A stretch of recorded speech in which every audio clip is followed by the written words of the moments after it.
Are we on? Preparing. There we go. Okay. Hi, everybody. I'm Caroline Leavitt, the co-founder, along with Jenna Blum of A Mighty Blaze. And you have no idea how thrilled and excited I am to be here with my literary heroine, Lisa Scottoline. She didn't want me to do this, but I'm doing this anyway. Get a load of this absolutely, oh, it's going to be backwards, but this is the cover of her new book called Eternal that's coming out in March. Oh, it's her first historical novel, and it's set on the eve of fascism. Okay, I just have to say a few more things about her. She's very modest, but fun facts. Lisa loves pink. She loves the Eagles. She's a vegetarian who golfs and gardens and loves music. And she's got one of the all-time loveliest relationships with her daughter, Francesca Saratella, who we had on A Mighty Blaze for her wonderful book, Ghosts of Harvard. And of course, Lisa is a #1 best-selling author, and she sold a zillion books. And she also has a heart as big as Jupiter. And I love her. I just love her. And thank you so much, Lisa, for being here to interview me. Are you kidding? I am so thrilled to do it. You know, I'm a massive, massive fan of yours. And I loved the new one. I love everything you write, but I loved this one so much. I just think it's profound. I think it's moving. I think it's so heartfelt and such a great story about so many things that people care about. What is our relationship to one another, to someone you love, to a man, to a best friend, to ourselves, to our soul, to our most creative part of us. It's beautifully written. And I want to talk about, I just wanted to say up front though, how much I thought of the novel and how happy I am to be able to talk to you about it. I mean, this is just really fun. Thank you. And also we should say, besides the fact that you are a great writer, talk about like a heart as big as Jupiter. A Mighty Blaze is what you would do with Jenna and started with her is a wonderful thing to help women authors. And I just think that's just the most wonderful thing and so noble and needed. Sadly, still needed. Yeah. Sadly, still needed. So thank you for it. So I thought what I would do, because also we want to make it entertaining for people. And the other thing that's so amazing about this novel, and I think it resists categorization, so I'm not going to categorize. It's a moving story about a couple. But I also think that it has twists and turns, which is so incredible because there's surprises. I always go back to Stephen Sondheim. Stephen Sondheim says, you know, great art will surprise you. And I think it does that. So I'm not going to reveal anything because there's spoilers and I don't want to do it. But I do want to start out first just by saying, I just want to say something which you know, I read all the time. And I think everybody has strengths. And you have so many strengths and no weaknesses. And sometimes when you're read by another author, I just want to point out to people the unbelievable writerly skill in this book. Give me a second. Because when I read this, I go, look at that phrase. Look at that phrase. I'm going to read you one or two because I think I want to illustrate what I'm talking about. This is the secret professor to me. But good writers have to think about things in a way, they have to encapsulate an image in a way that is fresh and original, but also convey something. I've stopped on page 6 of this book by this phrase. She's talking about her parents' relationship. They were very close. She says how close they were, like a seam in fabric. Girl! I've never heard that before. I know you haven't. No one's ever said it before. That is amazing. Okay, then I keep going, page 7. Right next page. She started noticing pregnant women, babies as glossy as pearls. I never thought of babies that way, but that image was so evocative. And I could go on and on. I mean, let me give you one other one. I just was stopped so many times. And it isn't a novel, by the way, with or without. It is not a novel that says, oh, look at my great writing, because there's still an extremely compelling story here. I mean, you can't put it down. You want to see what happens to this couple, what happens to this heroine, who is someone who will win your heart because she goes to this impossible travail. Her name is Stella. And look at this. She ran her hands over the walls as if she were petting a cat. You know exactly how she did that? Now, somebody else is just going to, well, they're not even going to mention how she touches the wall, but it's an original image. I have one after the other. I can't even. is what my daughter would say. I can't even. But when you think about what, I know a lot of people listening are interested in writing, you know, we'll get to that. But I just want to say at the outset, it's an overlay. It's not the story, but it informs the story and it makes the story honestly shimmer. Just Oh, I shimmer love that. with Thank these you. images and turns of phrase. And so I just wanted to say off the top, wow. Wow. Thank you So what's it about? We can't give too much away, but it's about Stella, who is a nurse, and she lives with a guy named Simon, and he's a bass player in the Mitochondria. Great band name. And I guess I'll turn it over to ask you some questions, but I mean, I thought that it's very hard and very rare to find a novel that will address a relationship in an authentic way that is fresh. And I think part of that is because men and women are trying to figure out where we are. And these Right. are, and they're not, and they're adults. They're in their 40s. They're not 20-year-olds. Right. Wow, he's hot, she's hot, whatever, swipe. So let's talk about that a little, and then I'll elaborate on what I mean about it. What made you? How did you get it so right? How you ring? Because all fiction, great fiction, has to ring true, and their relationship from page one rang true to me. I could see aspects of my own relationships in it. Well, I think that, as you said, that a relationship in your 40s is so different than when you're in your 20s and your 30s. It's different things are at stake, and you're thinking about different things, and you're thinking more in terms of, well, what's going to happen in my 50s and my 60s, rather than in your 20s. You just don't think about that. Right. And the 40s is also a time of great change in relationships. The 40s were when all of my female friends were thinking, oh, if I'm going to have a baby, I better do it now.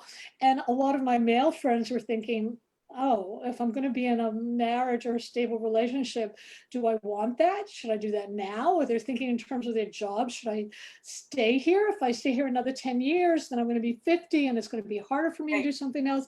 So there's this real sense of you're on this precipice.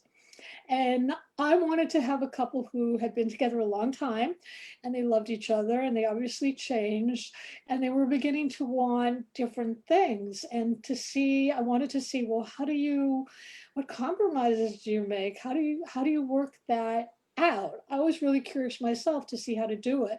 And I liked it that they were in their 40s. I just thought it made it more meaningful. Right. And I thought it was really interesting because throughout the book, it's such a deft touch, really. But there's other couples mentioned who are not these couples that are a little bit like the parents' relationship, close as a seam. Right. Or another Right. couple group that is when he breathes in, she breathes out. Right. That's Right. just a lovely image. But it's interesting to go, well, if that's the ideal, where do we fall short? Like at one point, I want to reveal exactly when you say this, but when Simon is feeling the heat from love, and he says he feels the heat from her like a transfusion. You know, this notion of that there's an ideal relationship that we think that is really a perfect merger. Like, Right. I think of Joni Mitchell, a case of you know, you are my blood, you are in me now. But it's very interesting when you really get down to earth, and you also at the same time, as you very deftly set up this perfection, you see this couple that, as you say, she's kind of wanting a baby, and he kind of thinks he's just about to have a resurgence of his musical career. Right. And how do they negotiate that? Right. Or sometimes people don't negotiate it. That's the whole thing. Like that's always the midlife crisis where guys leave and hook up with 19-year-old girls, or women leave now and hook up with 19-year-old people. And Right. it's you have to kind of dig deeper and think, well, what do I want, and how is this feeding me, and most importantly, are we growing together? Not that people should be the same person, because I don't think they should be, but it's sort of like what you need to be a better you. How is that person helping you to be a better version of yourself? Right.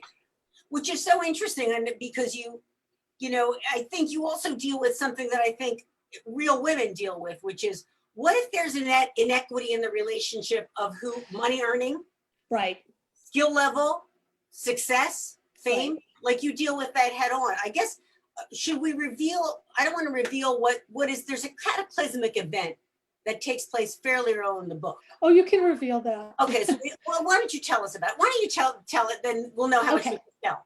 Okay. Well, the story starts with them arguing as usual, and it's a blizzard in New York City, and he's about ready to fly out to LA for what might be a big break for his band, and he wants her to come with him because she's always come with him, and she just feels, no, I'm tired. I'm tired of this. I don't want to. I want to buy her apartment. I want to have a child, and they're just arguing and arguing, and he decides, well, remember how great it was when we were in our 20s? Let's like drink some wine. And he finds this pill and he said, remember we used to do this? And she has a cold. And even though she's a nurse, she's not really thinking. She thinks, oh, it's just one pill. And he tells her it's Darvon, which is, not a huge deal. And she takes the pill. And in the morning, he wakes up and she doesn't. So he has to take her to the hospital where she's in a coma. And he has this terrible decision. Do I leave her and go for my big break, or do I stay? And he calls his band and they say, don't worry, stay. And he ends up staying with her, and it does not work out well for him. And to make things more traumatic, when she wakes up and he's thinking, oh, I'm the big hero, I stayed with her, she's completely different. And I actually researched comas with a specialist at the University of Cincinnati. And when you're in a coma, your brain actually can rewire. You can have different memories that seem real. You can become a different person. Yeah, some people have woken up speaking fluent Mandarin, and they never spoke a word of it before in their life. One guy woke up and he never played an instrument, and all of a sudden he's a virtuoso on the violin and he's playing concert halls. So she wakes up with this talent, and all of it's what you said, the roles switch, because all of a sudden she's becoming well known and famous for that talent, and she's not sure she wants it, whereas that fame is the very thing that Simon has based his life on. That's what he wants. Right. And it's so moving when he, in various ways, like hopes his song is being played. And then he ends up driving Uber and the girl's in the backseat. When his song comes on, he goes, that's really cheesy. I mean, your heart breaks for him. You make him very sympathetic as a character, even though, you want to say, like, pick up your friggin' socks. Yeah, but, right. He does have to grow up. He does have to grow up, and he does grow up. He does. He has a wonderful arc. I mean, I think every single one of these characters has a really interesting arc. We understand in a very economical way. It's not a big, thick book. We understand very quickly who they are, what their background is. And I propose the point you made about them dealing with the disparity in their success. Right, I thought it was really good because what's interesting when you look at Stella in the beginning of the book, for example, before she takes the drug and she's a little bit, she doesn't really deal as directly as she does after the coma. There's many different aspects of her that, right, was that intentional as well? That was intentional. Well, she's very, she's a very practical nurse. Everything is laid out, and there are certain rules, and she knows she's changed, and she doesn't, a lot of people don't want to rock the boat in a relationship, and so they won't say to somebody, look, I'm sort of unhappy. If you can't do this for me, I'm going to leave. And she was that way. She's just trying to push him a little, but not that much. Whereas after the coma, she's, no, I want things this way, and you want things that way, and how are we going to work this out, or we're not going to work it out? I also thought, I give you so much credit for this, because I thought there was such a good part where she's very direct in how she deals with it. Where is it? Okay, fine. She says she tries to deal with him directly about when she starts to become famous, because all of a sudden she's getting known for her drawing and people are interviewing her and she's like, wow, okay. And she's aware that he wanted that. Right. And it's eating him alive that he doesn't have that success, because I certainly equate fame to success. And she's really upfront. Permit me to read your great words, because I've never really read this, and I think it is an issue a lot of women have. I've had it. I think a lot of, well, I was brought up to, defer to males. Right. And Barbara Kingsolver had a great line in Animal Dreams a long back. She's, and it's a bad rap for men too. She said something like, the male character says it. He says, I know you women, you're brought up to think whatever you are, we have to be an ER on the end. Like if you're big, we have to be bigger. If you are rich, we have to be richer. And so here she says, fame.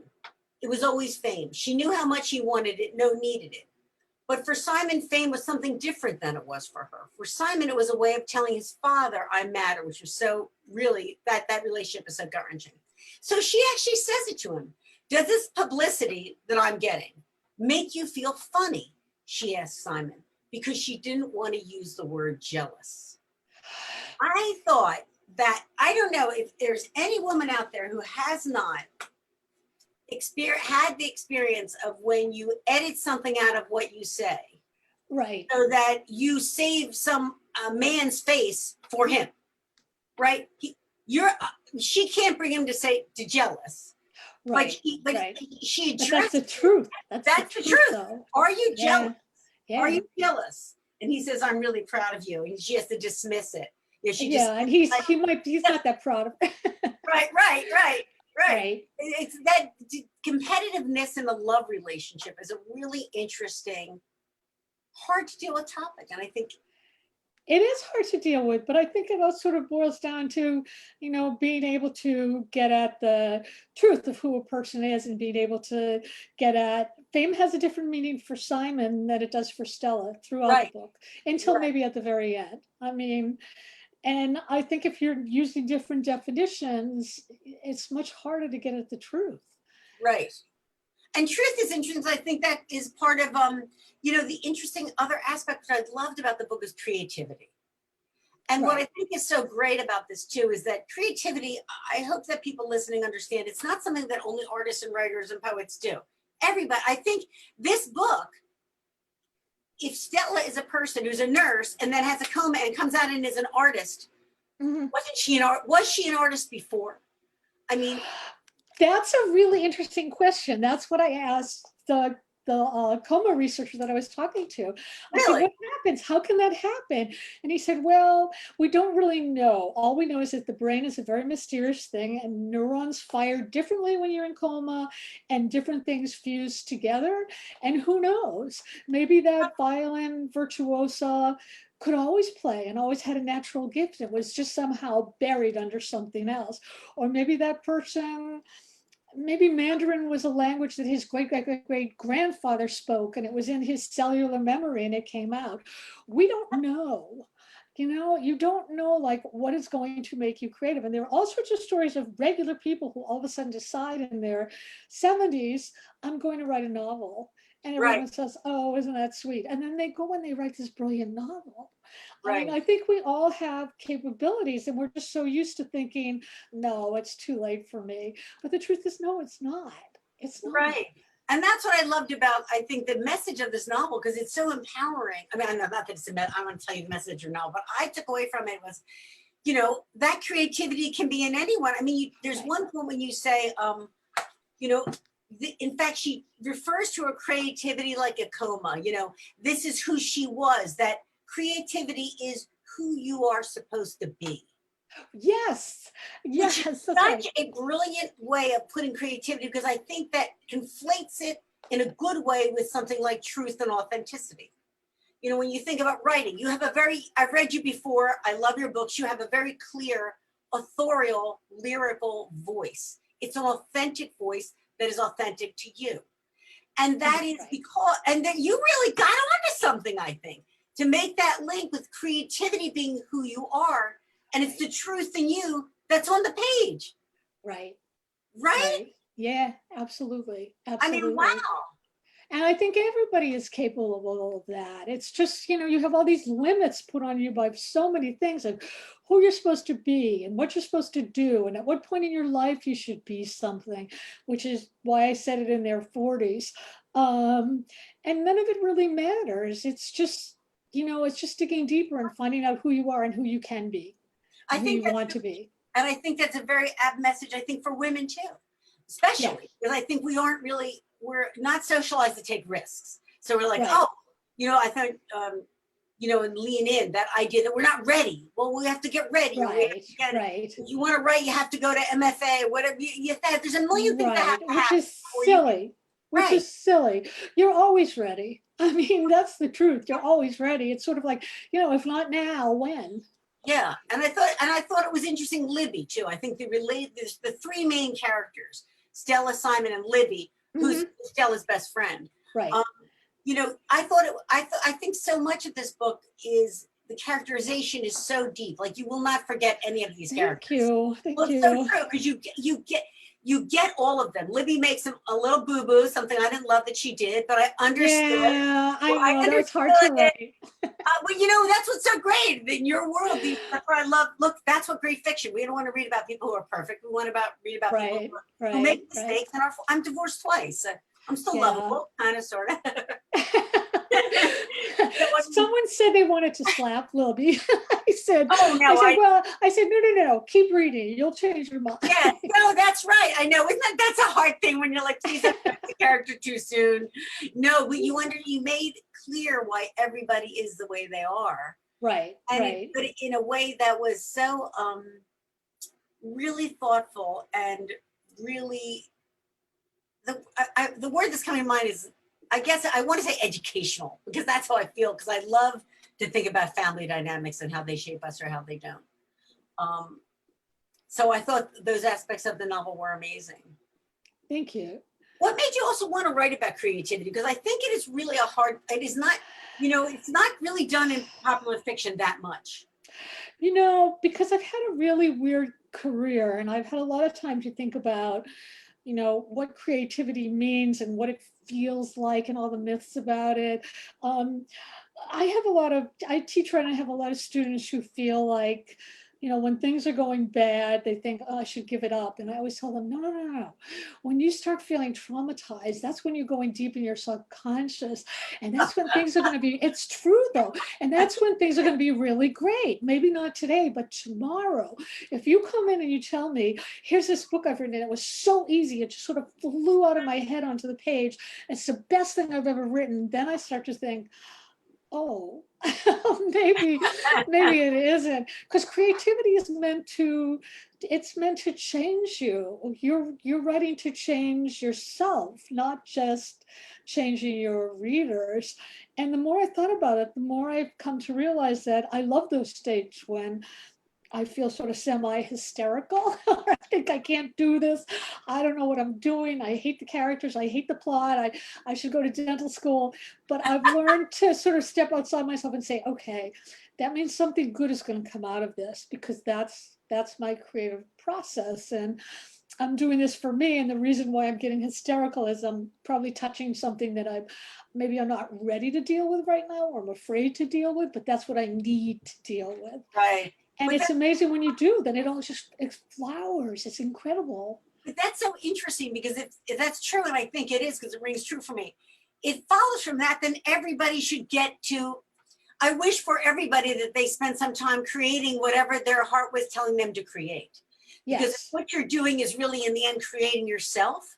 Yeah, you are. That's something would be wonderful. It always kills me, and I know you feel the same way, that I don't know, you go in, or I get wonderful letters from readers, and they'll go, I wish I could do that. I'm like, you can do this. You can do that. Do this. You can do that. That's what this book is all about. It's about recreating yourself. You can. Scientifically, this scientist told me you can do this. It does take work, and there is some pain, and there is some suffering, but the rewards are so great. And it's so interesting to me that I think also just this idea that this coma, like you wrote scenes when she's in a coma, which were so fascinating to read, obviously like super well researched, and also a little chilling. Like I don't know if she's going to come out of it. I didn't read the back or anything. I didn't want to be, I always like to go along the ride. And I was like, you better come out. Well, the thing was that, the whole thing about coma is I actually was in a coma myself after the birth of my son. Yeah. Oh, and no. I was in a coma for like 3 weeks. They didn't think I was going to live. I was in the hospital for months. It took me about a year to get better. But the hospital did this very bizarre thing, which they gave me memory blockers. And I did not know there was such a thing. But they do it so that they told me later it was like, well, we didn't want you to feel the pain. But I think they really do it so as a patient, you're just, you won't be thrashing around when they come to do whatever they're doing to you. So what happened to me is when I woke from the coma, my mind was blank about everything up until the birth of my son, but my body remembered. So when I was able, to get out, certain smells would make me panic, and it would turn out that they were smells that had been going on in the hospital. Or if I saw certain stripes, I would break out in a cold sweat. And Jeff, my husband, would say, well, that was the curtain in the hospital. So the first coma novel I wrote, I thought, well, I'll write about it and I'll figure it out. And I made the person just like me, a woman who had a baby and she couldn't remember. And it was a very dark book and it didn't make me feel better. So I started thinking about 5 years ago, because I was still having some of these post-traumatic things going on. Well, what would make me feel better? And my therapist said, well, the brain doesn't know the difference. If you tell somebody under hypnosis, I'm putting a match to your face, they're going to blister. So she said, why don't you just create new memories? Create somebody who's totally unlike you. And I thought, wow, I started to feel this might actually be fun, which was a weird feeling. So I made Stella very different. I made her remember everything in the coma. And I wanted it to have sort of a kind of wonder to it. And, and when she woke up, her experience was totally the opposite of mine. It was like much better and she was much more in control. And through writing this book, I felt better. A lot of the symptoms left and I felt totally better. And, it's a weird state to be in. A lot of Stella's states in the coma were things that I did remember when they were waking me up. They were sort of lessening the memory blockers and lessening the morphine. So the hallucinations were starting to lose their edge a little bit.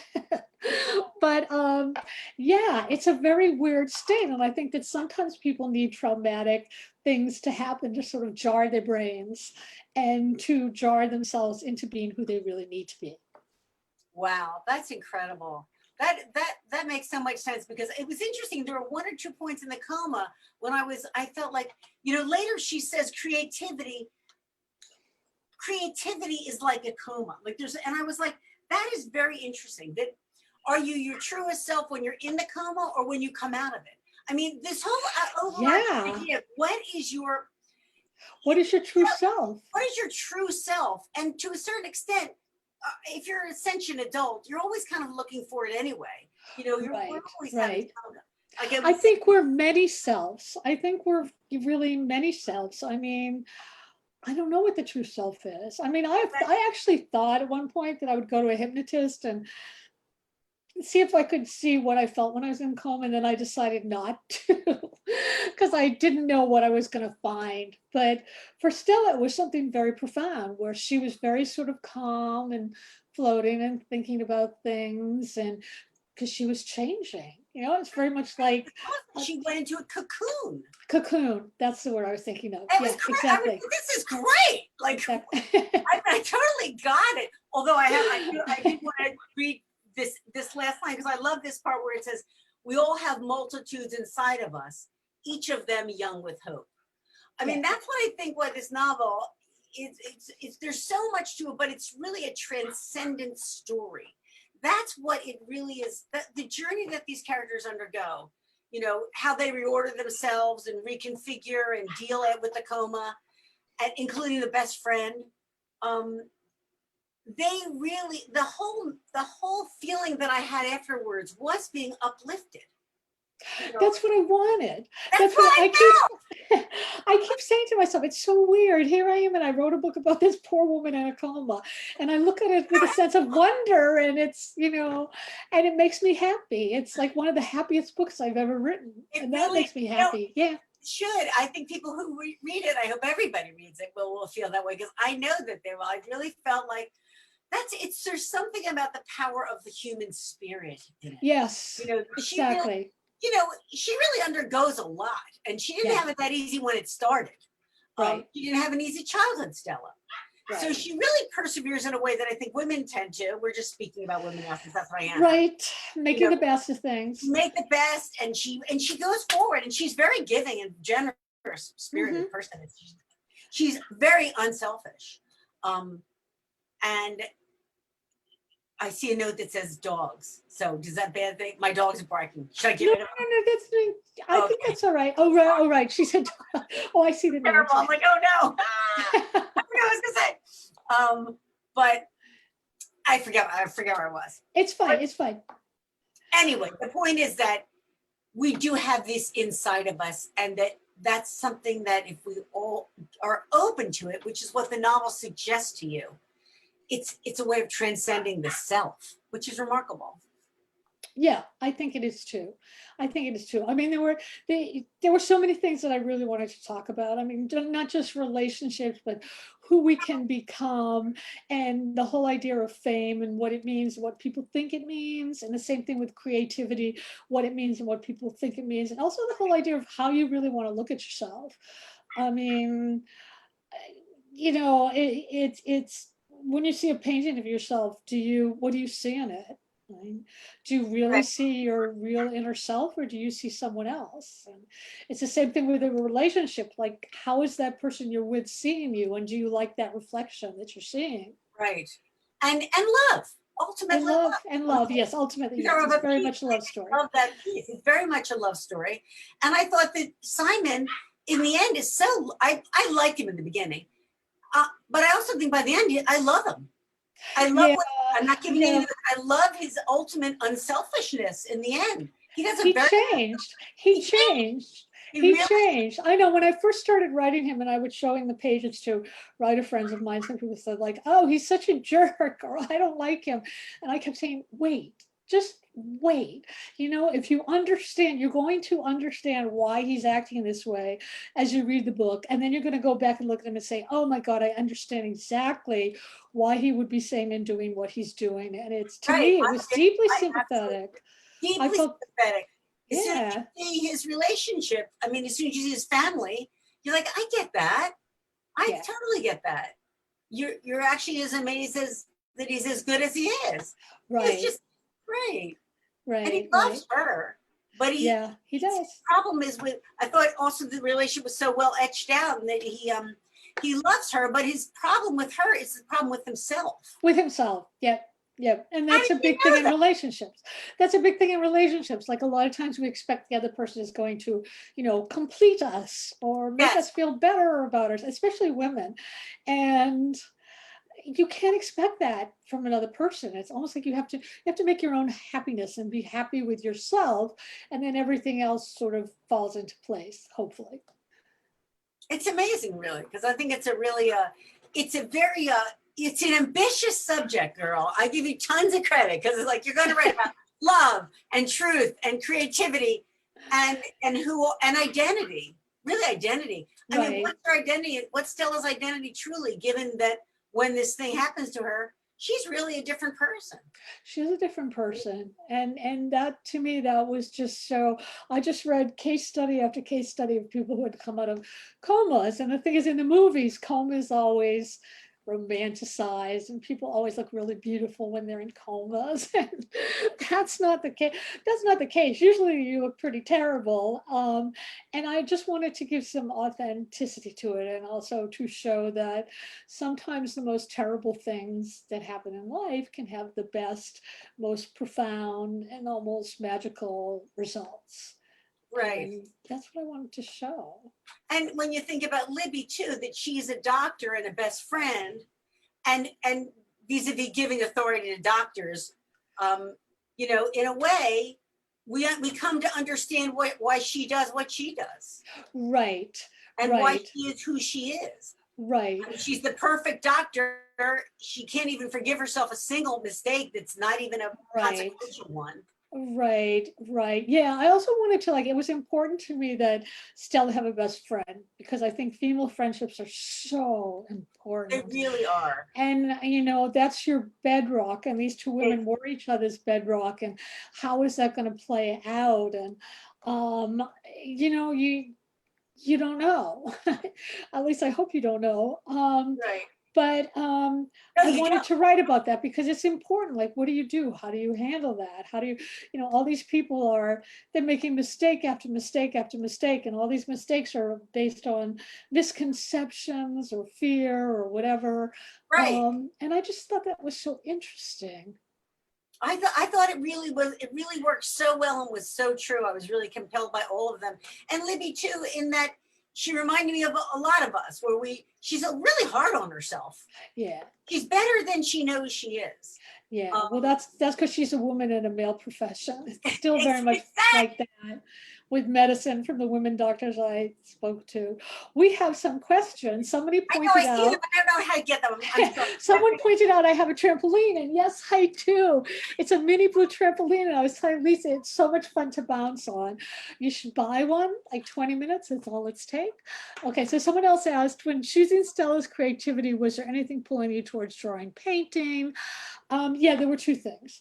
One thing was that when I came out of the coma, I actually did see color was a big deal. When I first woke up, everything was in black and white, and it was terrifying because it was just weird to look around and not see any colors.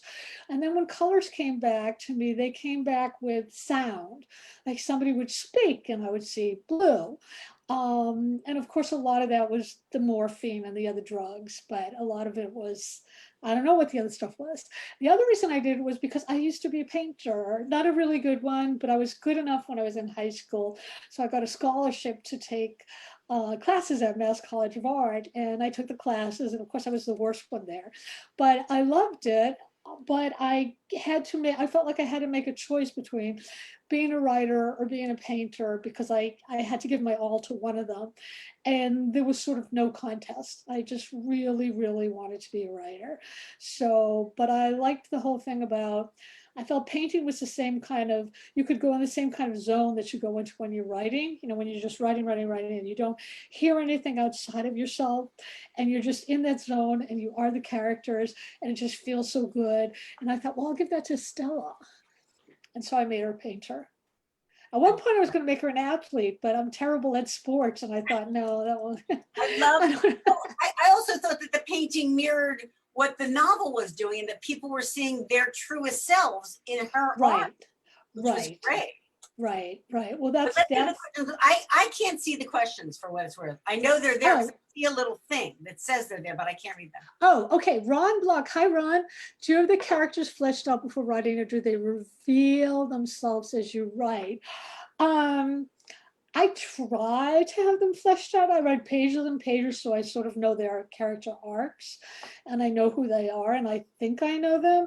And then as I'm writing, gradually they will show me something, and then it will all change, and I'll have to go back and rewrite everything from the beginning. But stuff does reveal itself. It's sort of like as I change, they change. And let's see if I can show you this without, whoops.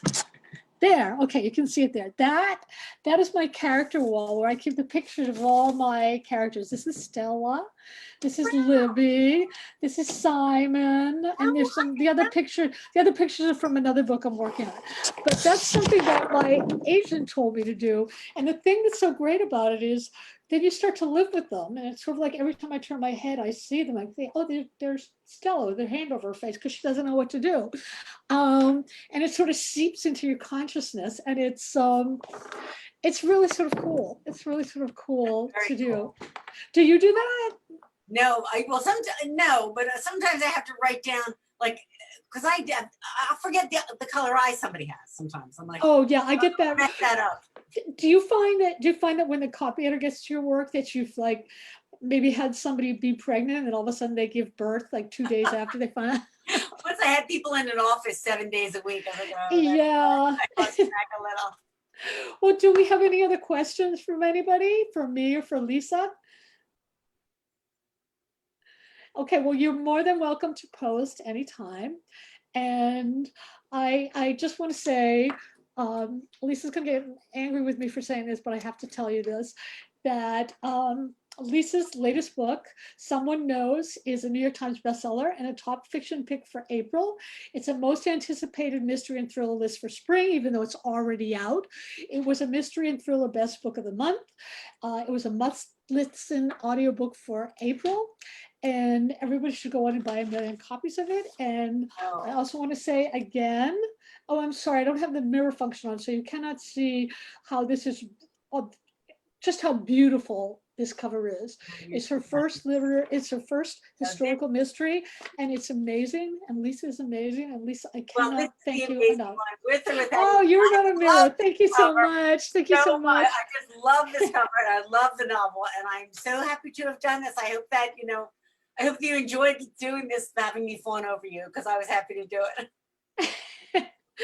I want to thank you, and everybody at A Mighty Blaze wants to thank you completely. Thanks to A Mighty Blaze for doing all they do for all of us. And thank you everybody who came here to listen to us. And this will be recorded, so you can listen to it over and over and over again and memorize it if you want. And I have one more thing that I do have to say about Lisa Scottoline, this was a long time ago before I knew her. When I don't even know if you're going to remember it, but this is how amazing you are. It was on my very first book tour for Algonquin, which was like over 10 years ago. And I was very nervous. I was on a book tour and I was just inviting everybody I knew. And I was inviting writers who I loved, even ones I didn't know. And I invited you. And of course, you sent me a very polite note that said, I really can't, I have this and this. I said, okay, that's fine. I got to the bookstore and the booksellers were just like, oh, where do you see this? You're not going to believe this. Lisa had bought 10 copies of my book and they were there for me to sign. I started crying because I had never seen such a generosity or such all around wonderfulness. I never forgot it. And it made me think that's the kind of person I'm going to be to writers too from now on. So well, that's very kind of you. But you know what? I'm a huge fan. So all of my girlfriends were very happy and very impressed that they had their signed copies. But this is really a masterpiece. You hit it out of the park. I really appreciate it. Everybody should get this book, with or without you.